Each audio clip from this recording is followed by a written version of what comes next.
Welcome to the pilot episode of Any Kine Live, and that's exactly what it is. It's Any Kine. We're going to just talk about surfing, but any kind of stuff. So thank you for joining us. It's 4/20. It's an easy date to remember, and this is our launch. I'm Kaipo and Peter. I'm going to be your host for Any Kine Live, and we have a lot of stuff to go through, and it's my pleasure to welcome alongside of me a second-generation surfer, surf shop owner, second-generation shaper, Santa Cruz icon. We're going to take a look. You know what? Take a guess on who I'm bringing in. He's usually my booth partner on the WSL. Okay, the guess is over. We're bringing in. Honestly, I don't know who the fuck they trust. Is he my friend or my foe? I'm a extra draw. Yeah, give me that claim as well. I remember back when I was younger, I was happy. Nowadays feel like no one understand me. I'm good at artists, silly on body. Baby's yellow text. She wanna eat me like candy. Running through racks, track me.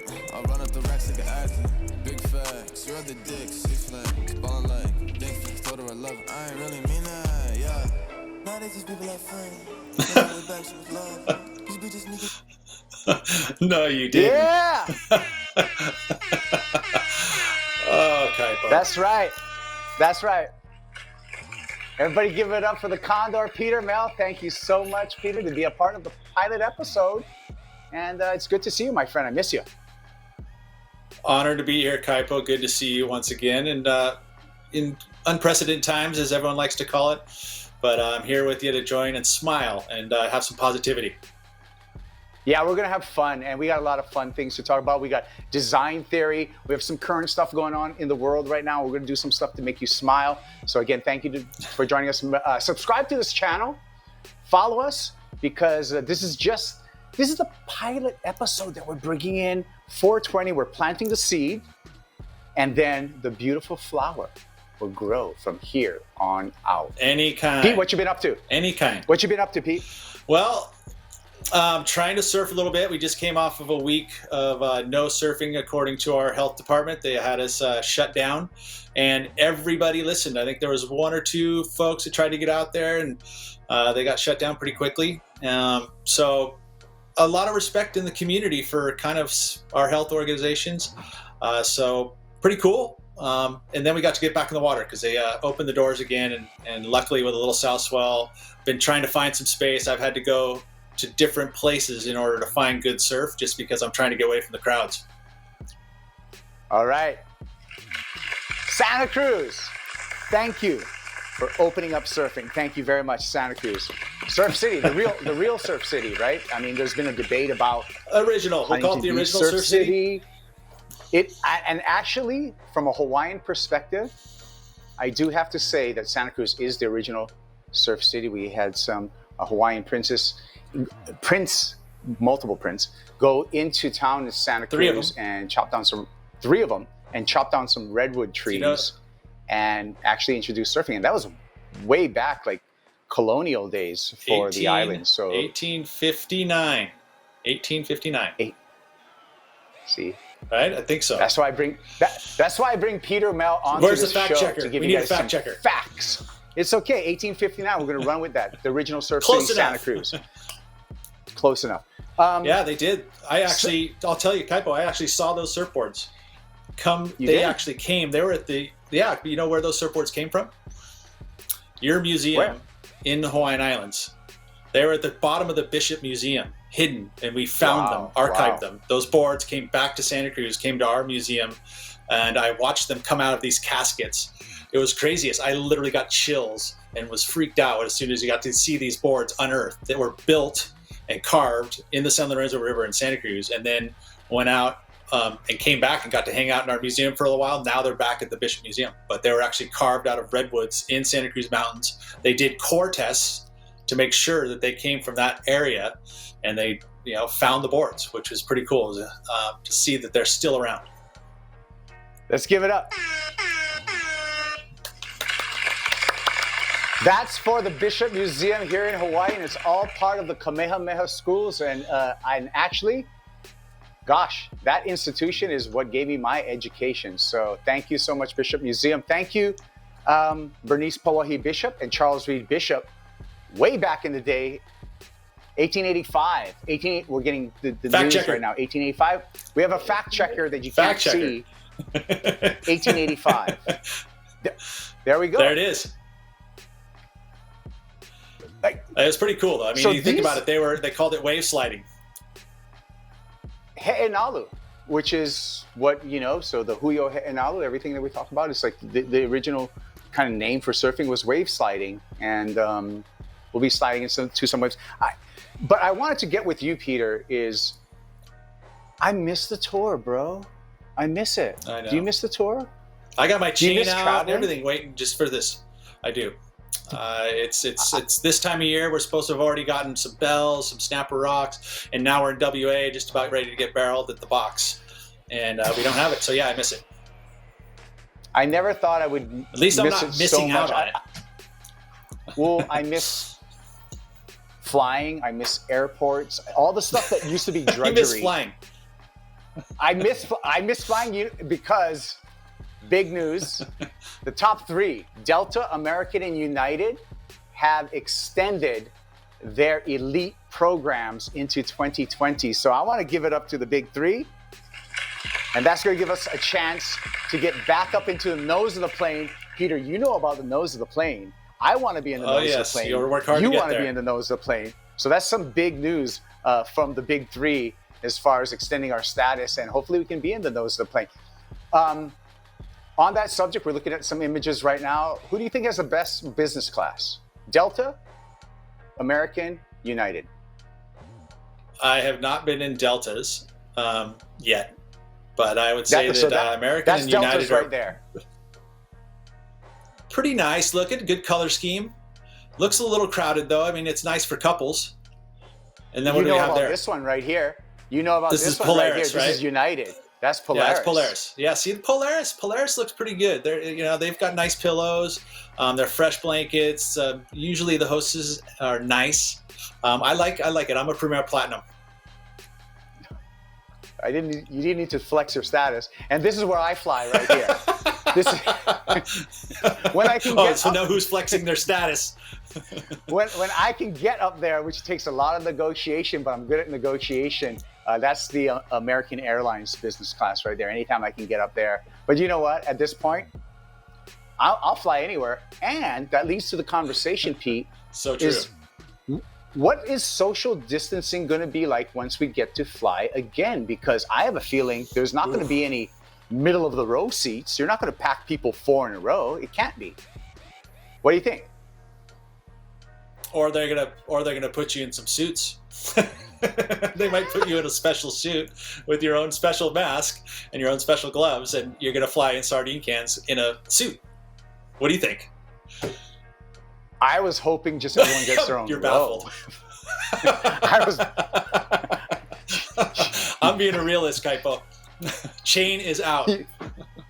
You baffled me with that one. Wow. All right, so we're going to get things going, but we have a lot of You different don't even want to talk subjects about to it still. Okay.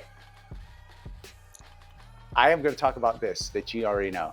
I am someone who's germ aware, and you've been with me for many years traveling and know how germ aware I am, right? Oh yes. Can you imagine me right now with my germ awareness, like what's going on here? How do you even surf with anybody? I don't, dude. I don't. You know, where I surf it's a local break. It's a mile from my house. I'm not even going to give the name of the place because I don't even want you guys showing up. And it's not even a good wave. So like if waves were restaurants, Pipeline would be like Nobu, and my wave that I surf just to get away from everyone is like McDonald's in Kona. Okay? And that's a little Okay, local. where's That's a little Zippies? local. That's a little local. I didn't want to diss Zippies because those are my partners right there. That's a little No, local. I know that. humor I was gonna because say, actually- where is Zippies? well, but actually, like, all seriousness, we had one of our big outbreaks here in the islands has been via the McDonald's on Hawaii Island in Kona. So that was like, I made a joke. It's a serious issue. I get it. everyone wash your hands. And if you feel sick, don't go to work, man. Yeah. Okay. Part of the deal. There's going to be a lot of big changes, and we could probably talk a whole show about that. But let's get to some positive stuff, Kaipo. Let's get to some positive stuff. I'm going to talk about surfing. I'm talking about how do you have fun.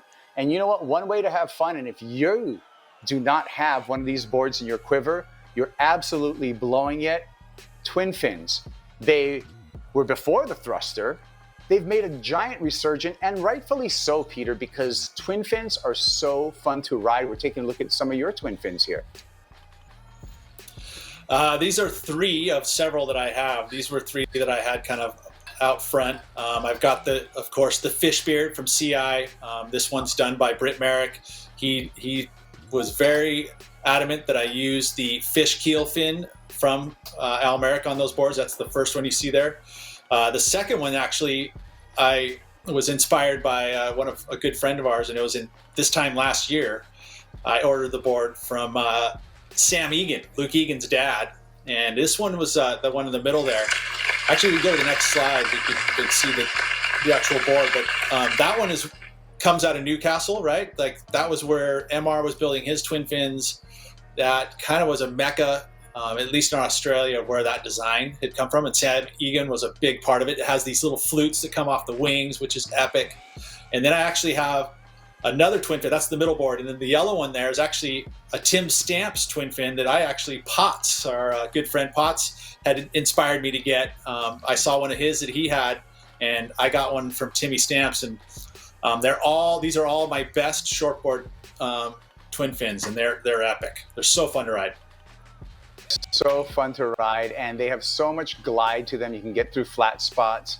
A proper twin fin these days, that's the Sam Egan one that you can see right there, is essential. And then Tim Stamps right there with some Potts influence. I have a couple of twin fins I love myself, and right there. So talking about Potts, yes. This is Glenn Pang shaped this. It's called the Saint model, and it is a refined, modernized replica of Potts' twin fins. And that board right there, you can surf in almost anything. It makes surfing so fun. Well, not Waimea. We're going to talk about, anything that I surf. That. I got another twin fin that I developed with my good friend Mashita at Bryce Surfboards, and it's like a diamond tail, and that's kind of in motion. But I went with nice that style, design. Kaipo. Nice style. Thank you. I went with that design with no design aspect whatsoever. I went with the diamond tail just because every time I get a swallowtail, I ding them, I chip them. Like I'm the worst guy to have a swallowtail. So I went with that kind of like round diamond tail instead. So it had just no design fundamentals to it, but I know I'm not going to break it off like I do every swallowtail I've had in my entire life. But I want to talk to you about a little bit. So that's a 5'9". So you are worried more about that than actually having a board that works good? Well, it actually, you know what the surprise is? It works really good. That one is actually better. It works better. There. Yeah, it works better. I like it. What fins do you use in it? Okay, so for fins, I like upright. It's weird because I like upright twin fins, but I like raked thruster fins. So I don't even know what I'm doing, but that's the feeling that I like. I like the upright twin fins. I like the raked thruster fins. We're taking a look at some twin fin specific fins here from Aquila Ipa. Your insight on these fins, Pete? Well, I saw this today. It was actually a post that Aquila put up today, and he's talking about launching. He has his original template that he has that we've all kind of been accustomed to. It's in Futures, the Aquila Ipa. It's an upright kind of twin fin design. But he's actually got a pivot style fin, which is this version here. So he's actually moved it even more upright, which gives it a more of a pivot style turn. It's going to turn quicker and tighter. Whereas if you start to see the other fin template that he has, which is behind this one, is you can see the rake. He's got a rake version of it, which is a more drivier fin. It's going to be more like those keel fins. He actually calls that one the keel. He's got his pivot and his keel and his rake. So those are his 3 kind of new designs that he just has been working with the guy on the North Shore who's been making these fins custom. They're actually on sale. You can go to this Instagram post right here and buy a pair if you want. But they're handmade, literally right there on the North Shore. Yeah, and those hand-foiled fins, those things are some fine-tuned equipment right there when you get to some hand-foiled fiberglass fins. Aquila Aipa, second-generation shaper, son of a legend. He's a legend himself, Aquila. I'm going to give it up for Aquila Aipa. You got 4 horns on that one. That was sick. Well, he deserved 4 horns because Aquila is currently shaping Logic boards for the GOAT, the greatest of all time, 11-time world champ, Slater. He's been leaning on his old friend, Aquila Aipa, and Aquila's been shaping a ton of his boards. This board that we're looking at right now on the screen is not an Aquila Aipa. This is a Weber design. So we went from twin fins to a ton of fins. This is a 5-fin design. Peter, tell us a little bit about what you see here. Well, and you think of Kelly, he's in Australia, so I'm sure he works with the people that he's closest to at the time. He's obviously a Duramba here, and a 5-fin. He's had this board before. If you remember him doing well, I want to say it was in New York when he had the 5-fin, or can you correct me on that? Come on, we need a fact checker on this one. I'm with when you. He actually pulled out the nubster. Yep. It was in New York, right? At the Quicksilver Pro. It was there. in New York. And I will go even further on the nubster or the guitar pick or whatever you want to call it. That's another old friend of ours developed that little chip in the back there. Sean Madison. Sean Madison. That's Sean right. Madison. And, Florida. Yeah, and so this design here is basically giving himself some stability with the quad. It almost has that kind of feel of a quad, but also has that subtle little thrust that nubster gives. Check this footage out, though. I mean, he is surfing really amazing. This board is a unique design. Weber's been a very influential shaper for many years, and you can see some of the surfing he's doing in some really small waves here. It's pretty magnificent, especially for a guy who's 48 years old. Yeah, beautiful lines. I noticed on the template on this board, Peter, it had a sting to it, too. So it had a high wing way above the back foot. And that's helping shorten that rail line. And you can see Kelly Slater putting it to good use. Yeah, and I think that break in the outline up there in the deck, I mean, it's really coming from, the Aipa Stinger, right? I mean, that was where it really got popularized. Larry Bertelman was riding those boards. And so this design's still sticking around. And it's always, it seems to me, Kelly brings back designs that have been proven, and then he gets a little extra flair to it, or he combines some technologies, and of course he's at the forefront right now with using EPS in pretty much every type of surfboard that he rides. And it looks like this board, oh my gosh, I just lost my light. We had a program fail. I don't have a stage hand. That's why it's Any Kind Live. Keep going. That's why we do this. We're gonna keep going. Kelly Slater, though, you can see sharp as ever. And the interesting thing to me when I look at surfers, it's like the way you walk, the way you run, the way you do anything. The basic body mechanics of Kelly Slater, and I've known this kid since he was probably 11 years old, is it's the same. I mean, basically surfers surf the way they surf naturally. Your style Kaipo, is something... when you met him, right? You remember?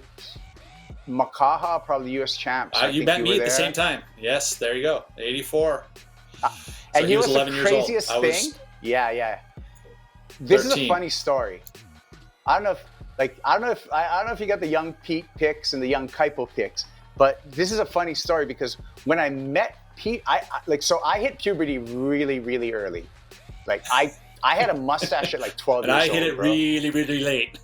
So when I met Peter Mel, I was way bigger than Peter Mel, if you can imagine that. That's just like how life is. You know what I mean? And like there's a young, look at this guy. That's the stud from Santa Cruz. That's the Condor. 165, 6'2". And there is the dirt stash right there, bro. Like I'm telling you right now, like I came out. Sexy. It's, you know what it is? It's all part about being Portuguese. But so we've known each other a long time. We've met each other a long time. We've seen everyone surfing, but when we talk about surfing and your style is something that's uniquely inherited to each individual. Like what the style you're born with is going to be the style you're going to keep on surfing till forever. Well, what do you think? Think about when we were at the very well, when you think about styles and contrasts of styles in the early years of professional surfing from 76, our first world champ at PT, all the way through to in the 80, 89 pots, like all the different styles that were carried through those world champions, all really, really different, right? I mean, all of them had their very unique, for Mark Richards, Barton Lynch, Duma, Tom Carroll, they all had these very unique styles. Whereas nowadays you start to see there's this homogenization of all these different styles that coming into together, which kind of Kelly has kind of probably been at the forefront as someone who's kind of melded all the styles together. But he has this unique style as well. But I love it. I love little tidbits of style that no one else carries. They're unique to that individual. Favorite style, if you can pick 3 people right now. Put you on the spot. Right now, I didn't know this was coming. Kelly's one style that I don't get sick of. Andy Irons was another one that I really was very attracted to.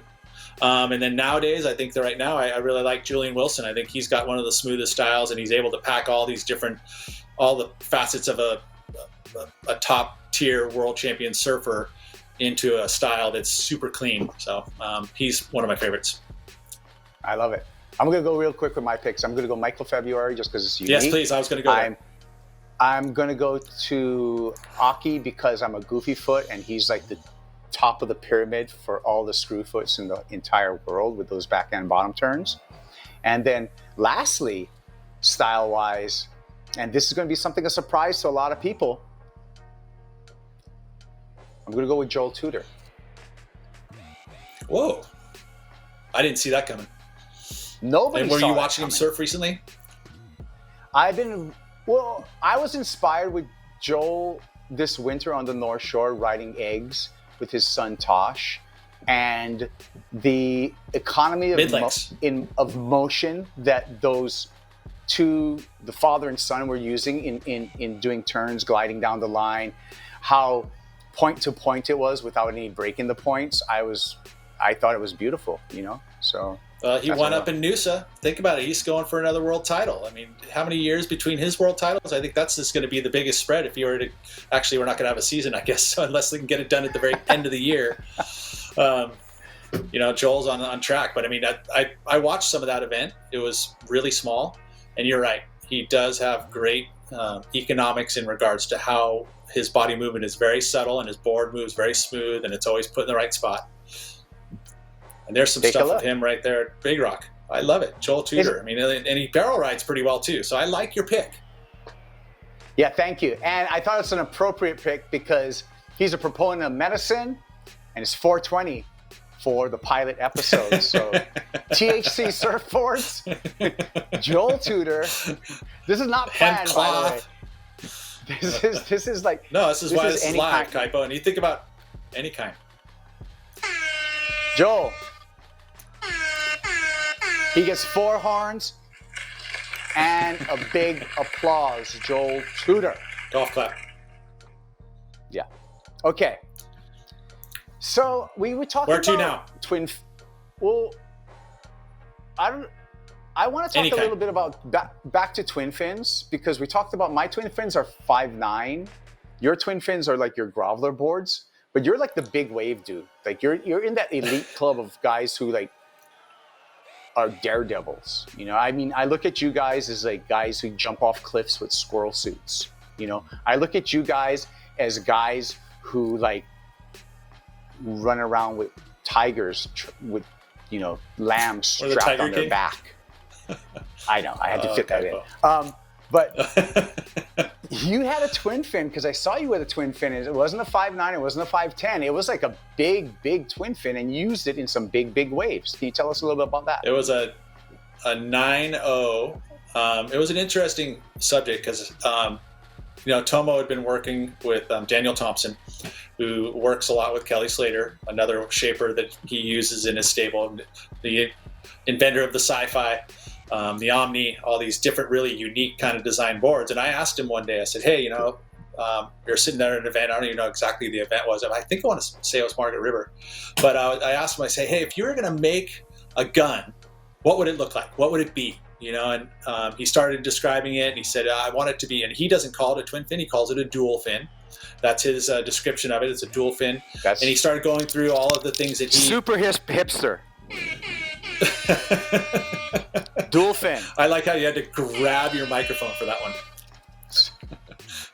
Go ahead, and he is also, his theory around shaping is around the golden theory, which is a math equation, right? So everything's got to kind of correlate with each other, whether it be all the numbers have to match, right? And he does a lot of that in his design. So I loved that theory, and I asked him, I said, hey, make me a board. If you're going to make me a board, make me what it was. And it was a very unique design. It was a big, huge, looked like a big, huge fish, really. But it was super cool to ride, really fast and very unique. It had a very straight line in the template off the tail. So it was made to go fast, and it really was one of the fastest guns I'd actually have ever ridden. I've got a really good board from Almeric right now that's very similar, but it's a different design. This one is kind of made for a certain specific kind of wave, one that you needed to get to the channel very fast, or actually is really good at Porto. I actually had it in Porto, and the thing was amazing for bell riding big waves. So it's unique. Oh, yeah. That's for Daniel Thompson, Tomo Designs. We love to support innovation. Okay. I've had a lot of surf talk.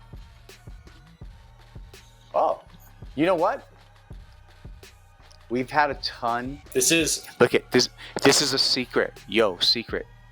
We've had a ton of surf here on Oahu in the last week, and we have a whole another week of really good surf on tap. We're going to take a look at some of the stuff that's been going down. You can't get there in time though, Kaipo, because you have 2 weeks. You have 2 weeks that you have to be quarantined before you can go out in public, right? So you can't go surfing. You're going to miss the swell. So don't go. I'm not telling people to come, bro. But this is what the people have been doing that have already, by the way, been here. How good of pipeline was this? It is just throating, massive, clean, uncrowded. What a treat for all the surfers on the North Shore. I mean, even the surfers that are all around Hawaii couldn't even get to the North Shore. Look at that. That is straight wintertime. That should be February, not April. But I'm telling you something right now, like all the guys who charge it, and my hat goes off to all of you guys that charged pipeline on these last couple swells, is we had a big beach, Peter. And so a lot of times what you don't see is there was a big beach and there was some backwash happening, and those guys all negotiated that, and they did a fabulous job. Looks like this is for Nasty I can't call Nate. them nasties. Oh, why? You can't call him nasty. He ditched the nasty, bro. He's engaged. He's getting married. He's legitimate. He's got thighs the size of my waist. I know, but how do you ditch a nickname? He's Nathan Is it like that's Florence. like Kong trying to give away his? He said, "You don't call me Kong anymore." Like it's just you can't. Gary Elkerton, Kong Elkerton. I mean, it came back, so maybe Nasty. All right, we won't call him Nasty if that's something that you've been told that we can't call him that. So I'll follow. It'll come back after he's all married, has a couple kids, settles all the stuff down. Then Mahina, his better He's looking half, pretty nasty right here. Will be cool. Yeah, I mean, I love Nasty Nate. I love Nathan. John got the wave of the day, though. Florence. Yeah. Well, I'm actually going to go with wave of the day. Cole Rothman? Cole Rothman. Yeah. I got to go with that. I don't know. But John's pretty close. But we've had a lot of swell. Those are the two that I saw. We've had a lot of swell here. Oh, let's take a look at what we got here. We got Josh Moniz. He has one of those all the brothers were out that day, right? Yeah. They were talking about it. I think all of them got to go out. Isaiah, Seth was out. Isaiah and Micah are gnarly too. Like people don't know about you don't hear a lot of news about the Isaiah and Micah, the other Moniz boys, but they're gnarly. Of course they are. They're from the royalty. And look at this, the big beach. You even got Beaver Creek. The polio pond, whatever you want to call that thing. Dude, straight. Pete, you know. Oh, I told you already. You already know. Like, I don't like germs, and I trip that people swim in that. Do you even walk through that, Kaipo? Never. It's filtered, dude. It's filtered sand. Never. Come on. Never.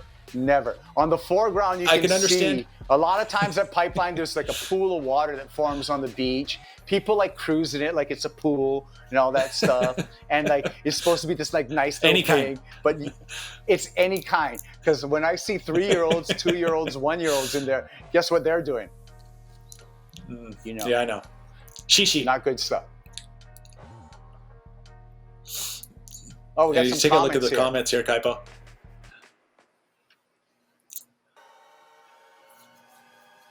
Whoa.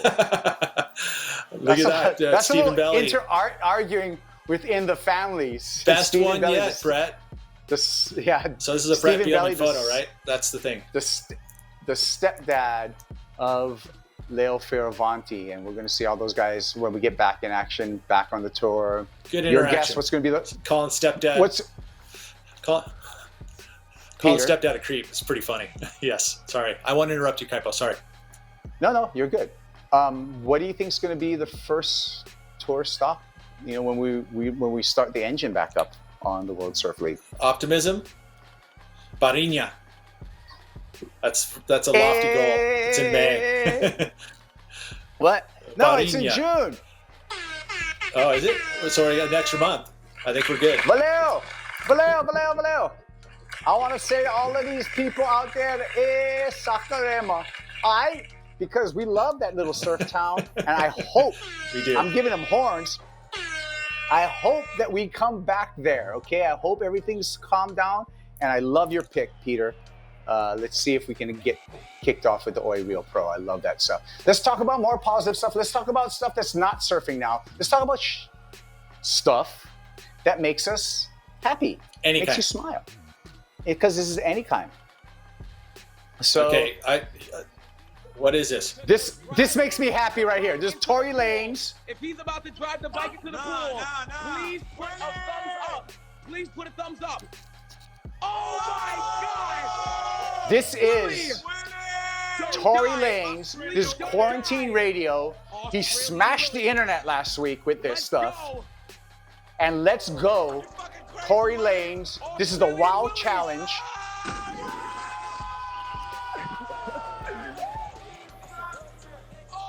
So this is entertainment for 156,000 people? So is that how many people Tory are watching right there? Lanez- It said 156,000. So Tory Lanez, Quarantine Radio, you're going to have to do your own research because there's stuff that we can't show you on our show that Tory put up, but you're going to want to see it. So research Tory Lanez. He's on Where does Instagram. this guy live? Bro, Tory Lanez, he just dropped his new labelless, new album just come through. It's the new Toronto 3. Check it out, Tory Lanez. I'm a big backer, and thank you for the entertainment, Tory Lanez. He got so big that he blew up the internet, and he's taking a break. Kaipo, we're not going to see those quarantine. You told radios me for a while. and asked me to go in there and look at it, his live video. I turned it on. I watched for 30 seconds, and I couldn't believe what you thought was so nice about that. It was so horrible watching. I couldn't do it. I had to stop and go, Kaipo, what are you doing? It's not entertainment.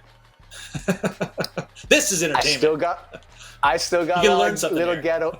You know what I mean? You can take the kid out of the hood, but you can't take the hood out of the kid. I'm going to tell you that much. Like some simple stuff. Like, yeah, hey, look it. Uptight people call me immature. Like people who are down, they call me fun. You know what I mean? get that Whatever. too. Okay. Yeah. Depending on how many beers Other they've had. All right. Right? Or how many beers you've had. You've seen it before. I'm speechless. Otto. What else? We can't drop Otto in the first episode. We're gonna have a show. Sure we can. We're gonna have a show. We gotta get some hooks in there. Once this flower blossoms and we're up to you guys live asking questions, we're gonna have a show that's gonna include Otto and some other interesting characters that all come from right here, but not right now. And we're gonna talk about that at some time too. Yeah. Yeah, it's all good. This video it's amazing. This is truly amazing. You know who directed this too? I think it's directed by Guy Ritchie. DVDs, folks, kids. Do you know what a DVD is? That's what this is. Yeah. And it's Okay, Madonna. more fun stuff. We'll talk about that later. Let's talk. That's in upcoming episodes. What else do we have fun to talk about? Things that make you smile. I like Tina, the rescue corgi that took a surf at Pipeline recently, and I've been loving my animals because I'm home all the time now, and so my animals are like saying, "This is the best thing ever. I get so much attention. No one leaves. It's a good time for animals." Look how cute. That's Is Tina. that yours, Kaipo? No. This is my friend Ryan's, and this is the clip we want to watch. See, look, watch this. I wonder what's going on inside the sleeping corgi's head. She's thinking about, like everyone else, getting barreled at Pipeline. That's what's happening right now. Tina How long makes did me that smile. go in the editing room? Right on. I love that. That makes me smile. I actually got to participate in something that made me smile today. Tina gotten barreled. There's going to be no video for this, sorry, but I did actually do a Zoom conference with Van Carrazza and Operation Surf today. And that was super cool because he meets up with all these surfers and vets, newcoming surfers, and he just talks story. And we share thoughts, and I got to be a guest on his meeting, and it was that made me smile because I was able to walk out of there meeting some new people that were helpful to our country, and also now part of our community of surfing, which is the common denominator, I think, for all of us. And when you talk about how long we've known each other, the reason why we know each other is because of the ocean and surfing. So that makes me smile. Let's give it up to Van Carrazza, our men in service, all of our frontline Operation people Surf. right now who are doing the hard work. So you can find out more about Van. What is it? Operation Surf? Operation Surf. Yeah, he's got an Instagram and everything. It's pretty cool. And if you know of any veterans who want to get in the ocean, he's the man to talk to. I love it. You know what? Hey, we're going through some tough times right now, but the one thing that we are discovering is that this is making us closer than ever. Not just as surfers Community. for your other surfers, but human being to your other human being. And let's keep on the positive thoughts. Let's keep it going. I love this. Thank you for joining me, Pete, for this opening for the pilot series of Any Kine Live. Final words. Any kind. Final words from you. What do you got for us to close it out? Pete? I'm going to give the honors thanks to for you. thinking of me, Kaipo. I think that we're going to have fun with this. I think we're going to start seeing that there's going to be an influx of all these really great characters in the surf world, considering we have all these really great friends. And so I start adding them into this whole thing, and we're going to have a blast. What do you think? That's what I think. I think so too. We dropped the seed today. The flower is going to sprout, and it's going to grow up to the sun, and it's going to be more. Let's keep watering Any Kine Live coming at you. Let's keep it growing. Thank you for watching. I'm giving horns to everyone. Nick Rip, our producer, he gets double applauses. He gets a oh yeah, and he gets a yay. Thank you so much for watching. Catch you on the next episode. Yay!